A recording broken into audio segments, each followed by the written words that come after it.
eu conheço, convivo com gente de todo tipo, né? Que é o que acontece quando alguém vira político. E na minha concepção, essas pessoas que vivem essa vida desregrada, elas não têm um sexo... porque elas estão em busca de quê? Prazer, vamos supor. Eu acho que é, né? Uhum. Então, elas estão em busca de prazer. Eu não acho que elas têm mais prazer, um sexo mais prazeroso do que outras pessoas que são mais comedidas.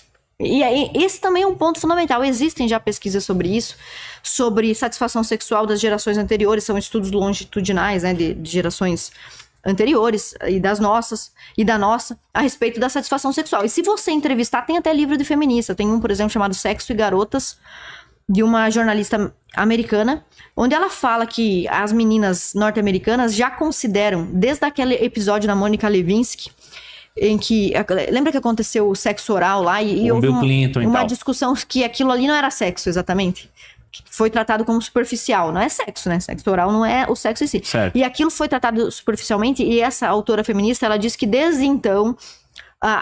o sexo oral tem se tornado uma cultura entre os jovens em idade escolar, né? No ensino médio. E ela foi fazer uma pesquisa com esse público. Se ela é a favor da libertação sexual, evidentemente, é feminista. E as meninas das escolas que estão inseridas nesse contexto, elas demonstram e responderam à pesquisa demonstrando infelicidade e insatisfação sexual. Uma grande parte dessas meninas se arrepende de ter tido a sua primeira relação tão cedo. Se arrepende do contexto, se arrepende da época em que aconteceu e a forma com que aconteceu. Então, é uma promessa. Se a promessa tem a ver com prazer, ela talvez deva ser rediscutida.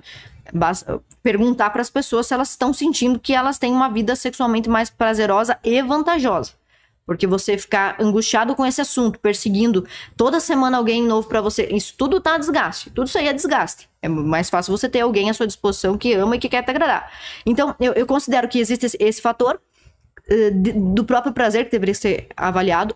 O fator social é indiscutível, porque divórcio e criança sem pai... E as feministas sempre falam sobre isso. Uma vez eu estava no debate na Jovem Pan contra... Eu acho que era o Fefito e mais 3 pessoas lá. Eu acho que era no Morning Show. E alguém mandou uma pergunta. Mas você não acha que o feminismo é necessário, tendo em vista que 6 milhões de crianças brasileiras não têm o nome do pai na certidão de nascimento? Olha, mas isso é a consequência do feminismo. Então o feminismo não pode ser o remédio para algo que ele é a própria consequência. E eu respondi lá, e o que eu respondo aqui, que muita gente torce o nariz, até alguns MGTOW não gostam, porque eles não gostam da abordagem religiosa, mas quando Deus estabelece certos princípios, eles têm alguma funcionalidade social também. Eles não são soltos e aleatórios. Alguns parecem arbitrários, mas ao longo do tempo e na coletividade eles se mostram mais vantajosos que a falta de regras ou que o desregramento completo. Então, por que existem tantas crianças sem o nome do pai? Não é porque tem excesso de cristianismo ou excesso de patriarcado. É porque tem falta de cristianismo e falta do próprio patriarcado. Né? O patriarcado significa que o pai gostaria de ter, no mínimo, na pior acepção da palavra patriarcado, o pai gostaria de ter, então, gerência sobre a madre, a mãe e a prole, e o patrimônio. Se isso está acontecendo, o pai não tem gerência sobre nem a mulher, nem as crianças, nem o patrimônio. Então não é verdade que isso é o patriarcado. Isso não é o patriarcado. E isso não é o cristianismo. Todos os problemas que o feminismo denuncia como abuso sexual já são denunciados pela igreja católica, pela igreja evangélica, pelo cristianismo há 2000 anos. Todos. Assédio, defraudação sexual, estupro, sei lá, qualquer coisa que você pensar. Adultério, tudo. Tudo que o feminismo condena como abuso contra a mulher, o cristianismo já condena desde antes. Mas por que esses abusos cresceram no sentido de se tornarem até objeto de música, de programas televisivos ou de telenovelas? É por causa do feminismo e não apesar do feminismo. E esse é o grande ponto. É difícil você conversar hoje sobre em que aspecto o feminismo melhorou a vida das mulheres. Porque aí elas vão apelar para os argumentos do início da nossa conversa. O direito de votar, o direito de opinar, o direito de participar da política, o direito de trabalhar e o direito de estudar. Elas vão dizer isso. Tudo bem, mas todas estas coisas que o feminismo usurpa, que ele diz que são conquistas dele, eu gosto de uma frase muito boa é um economista ateu, pode me ajudar? Economista ateu. Americano? Inglês? Mises. Uma frase do Ludwig von Mises, 1920. Em 1920 ele escreveu o seguinte: se o feminismo pretende apenas igualar oportunidades entre homens e mulheres, permitindo com que ocupem espaços na universidade ou na política, se o feminismo permite, que é isso que o feminismo luta, igualdade de oportunidades, então o feminismo é desnecessário, diria von Mises, porque para isso já existe o liberalismo. Mas, se o feminismo não for isso, também é frase do Ludwig von Mises, se o feminismo for, na verdade, uma tentativa de alterar a natureza do homem e da mulher e modificar a natureza da mulher e do homem e da humanidade, ele também não é necessário, pois para isso já existe o marxismo. Então, se o feminismo é mau, não precisa dele, porque o marxismo já cumpre a tarefa, inclusive de destruir a família, inclusive da libertinagem sexual, já cumpre toda essa tarefa, inclusive de atacar a monogamia e tudo mais. Agora, se o feminismo é bom, ele também é desnecessário, porque os liberais já lutavam por isso muito antes. O Partido Republicano e o Partido Conservador Inglês, etc., na medida do tempo, né? Óbvio que as feministas são anacrônicas, então elas queriam que as mulheres tivessem o direito de votar em 1920, em 1910, quando existiam jovens ingleses e americanos lutando na guerra sem direito de votar. Daí quando elas olham para essa época e dizem os homens proibiam as mulheres de votar. Não, um grande grupo de pessoas não podia votar. E não tinha a ver somente com sexo. Mas você vê que as conquistas que elas dizem que o feminismo traz e que são boas, são conquistas que poderiam ser atribuídas ao liberalismo ou ser conquistadas de outra maneira. E as desgraças todas elas já estão também embutidas no marxismo. Tanto que hoje não se fala mais de esquerda sem feminismo.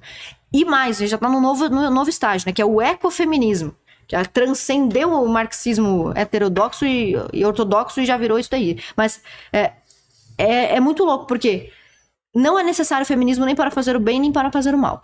E todas as pautas que elas têm, elas usurparam de algum lugar, elas copiaram de algum lugar. E excelente. Aí, tem feminista que é a favor do aborto, tem feminista que é a favor de pornografia e outros que são contra. Eu me lembro de uma vez que eu tava debatendo, meu Deus, na Jovem Pan com uma feminista. E ela começou a dizer assim, eu aposto que tem coisa que nós temos em comum.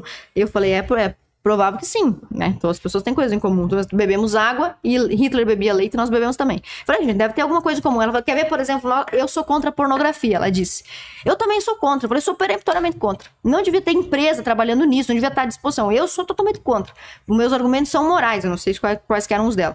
Aí ela disse que aquilo ali objetificava a mulher e comercializava a mulher e que ela era contra pornografia. E estava eu continuando o debate quando eu recebo o WhatsApp dos meus assessores, dizendo assim, olha o Instagram dessa pessoa. Aí eu abri o Instagram da mulher, ela tava seminua em absolutamente todas as publicações. Sério? Sim. Que loucura. Ela é contra o pornô em que você sei ganha lá, em cima uma grana. Não sei. Entendi. Enfim, eu também sou contra, acho que isso aí tem tudo a ver com pedofilia e tudo mais. Na época não tinha OnlyFans, senão ela tava fazendo uma grana também. Não, pois é, não, eu acho que não tinha ainda, ou talvez tinha, mas era primário. Mas você veja só, ela também era contra a pornografia, mas enfim. Então, as feministas, elas são assim, você vai conversar com uma, ela é liberal, outra é marxista, e elas discutem, mas alguma coisa elas têm em comum. E o que é esse comum que elas têm? Porque toda vez que eu vou falar sobre feminismo, tipo, você já foi pro sítio, assim, a sua família é da roça? Porque a minha é. Não é da roça, mas sítio... Você já foi, né? Já foi. Como eu sou da roça, você já sabe o que é um lambari, né? Sei, um peixe. sei. Você já tentou pegar um lambari ensaboado? Então, quando eu era criança, a gente brincava assim, pegava o lambari, ensaboava ele, e quem corresse mais tempo pro lambari ensaboado ganhava. É impossível segurar o lambari, ele escapa. E o movimento as feministas, elas são assim. Se você vai por um caminho, elas escapam por outro. Isso não é feminismo, isso é feminismo, não. Isso não é feminismo marxista, isso é feminismo liberal. E assim vai. Mas o que elas têm em comum? Elas acreditam em comum, isso está num dicionário britânico de uma definição de 1979. Elas acreditam que existe desigualdade entre os homens e as mulheres e que dentro dessa desigualdade as mulheres estão sempre em desvantagem e que essas desvantagens precisam ser modificadas por uma força artificial, de cima para baixo, como, por exemplo, com ações afirmativas.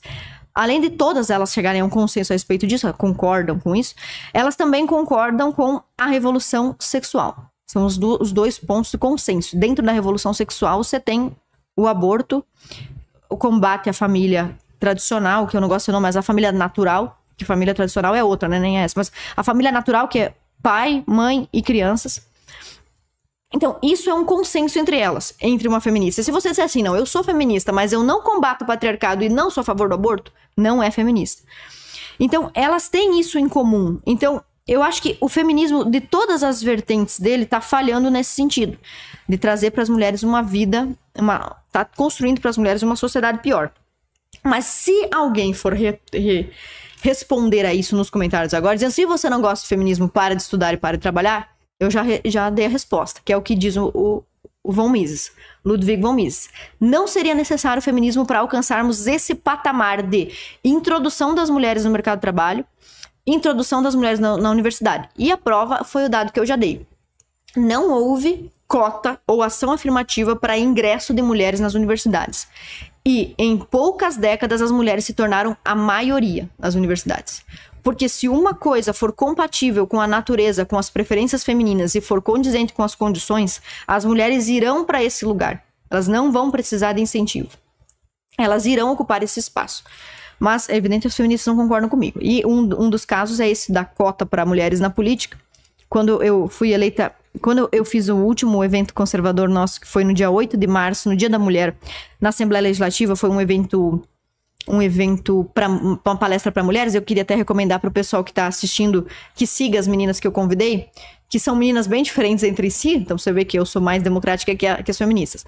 A Pietra Bortolazzi, que é uma ativista católica, a Preta de Rodinhas, que é a Paty Silva, que, se eu não me falha a memória, é doutora em sociologia, tem vários livros contra o feminismo publicados, a Cris Correia, que é protestante e tem conteúdo para mulheres antifeministas evangélicas. Então nós fizemos um evento e uma jornalista publicou isso. E assim, olha como o feminismo, ele rouba todos os nossos méritos. Até o dia de hoje, mas as feministas não me ajudaram em nada, mas elas não me estenderam a mão para nada, mas nada mesmo.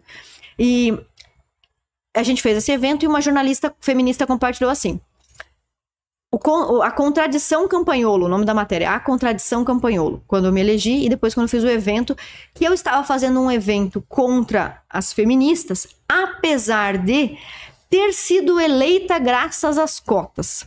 Olha, isso é de um analfabetismo político gravíssimo. Olha o que ela fez. Ela pegou todos os meus méritos políticos, que são concernentes ao meu trabalho, e disse que eu me elegi graças às cotas feministas, a uma luta coletiva anterior a mim. Ou seja, ela retirou de mim todos os meus méritos pessoais. Eu sou uma mulher. E qual que é a burrice do que ela está dizendo?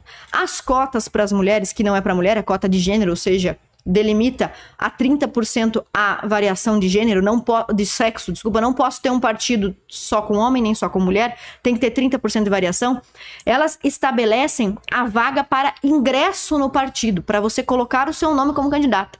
Elas não garantem a eleição de absolutamente ninguém. Então olha como a jornalista usou uma conquista feminista para roubar todos os meus méritos pessoais como mulher.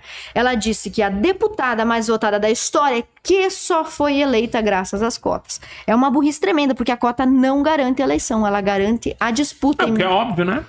Não é óbvio pra você? É óbvio. Mas não é pra ela, né? Porque ela é jornalista, gente. Você sabe o que acontece com a cabeça deles, né? Você sabia que existe curso superior reconhecido pelo MEC em apenas 3 meses? Sim, existe, pessoal. De acordo com a Lei de Diretrizes e Bases de Educação 9394/96 e de acordo com o MEC. Basta ter nível médio completo, que você consegue fazer o curso superior sequencial de gestão em segurança pública e privada. E com ele, você pode prestar qualquer, eu vou repetir, qualquer concurso público que exija nível superior completo em qualquer área, sem exigir graduação ou diploma. Concurso de polícia militar, polícia civil de alguns estados, polícia penal, bombeiro militar, guarda municipal, concurso de prefeitura, técnico administrativo, qualquer concurso. Ficou curioso? Tá achando que é golpe? Não tá acreditando? Clica aqui abaixo agora e sabe mais que eu vou te explicar.